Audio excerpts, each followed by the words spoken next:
The violence rages on in Israel as at least 10 Israelis have now been killed and over 200 Palestinians have been killed.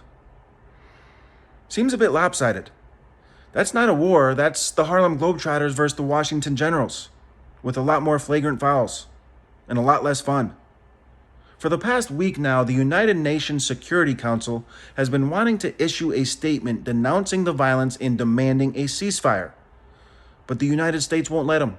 We've blocked it 3 times. We have told the UN, you can't release that statement yet. You gotta wait. You gotta chill. See, we're doing all this diplomatic stuff behind the scenes, and if you release that statement, it might ruin all the good we've been doing. So what exactly are we doing behind the scenes? Well, we're selling Israel $735 million worth of weapons. Because that's what you do when you want peace, right?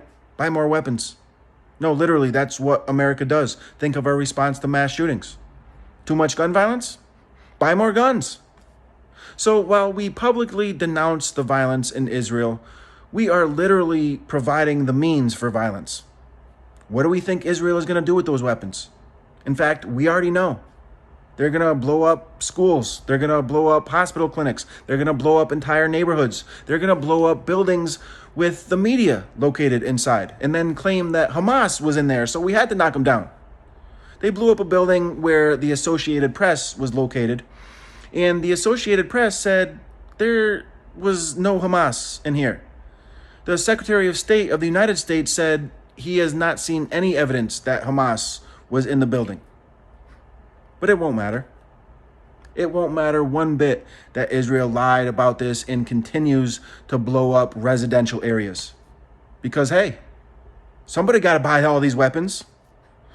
You know, it's funny. We provide Israel with like $5 billion worth of aid every year, and then they turn around and use that money to buy our weapons.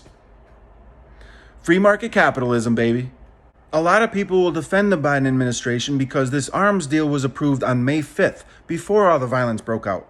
Now, while that is true, it's also true that Biden could cancel the deal at any time, or at the very least put restrictions on the deal, like telling Israel to not fucking kill kids with these weapons.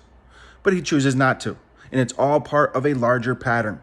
America loves to denounce violence publicly while arming countries or militants to the teeth to do our dirty work. It's the same as our relationship with Saudi Arabia. And look at that. It's not about Jews or Muslims. And I do wonder if Americans would care more about Palestine if they knew that Palestinian Christians existed. But our government doesn't give a fuck about your religion as long as you're buying our weapons to use against poor brown people. Despite a campaign promise not to sell Saudi Arabia weapons, and despite the fact that the Saudi Arabian crown prince hacksawed a fucking reporter to death, Joe Biden has decided to sell Saudi Arabia billions of dollars of weapons to continue their genocide in Yemen.